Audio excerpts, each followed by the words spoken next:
Meanwhile, Daniela's faking it with some MDF and some gold sticky-backed plastic.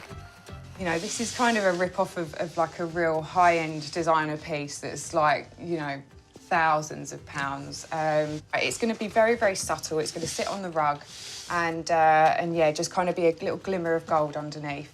So altogether, probably like £15 worth of materials.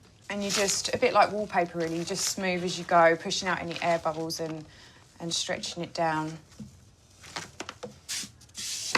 But I think it looks so good, and once it's on the rug as well, and we've got a lovely cream rug down, that's going to reflect in that. Oh, it's going to be lovely. I'm really pleased.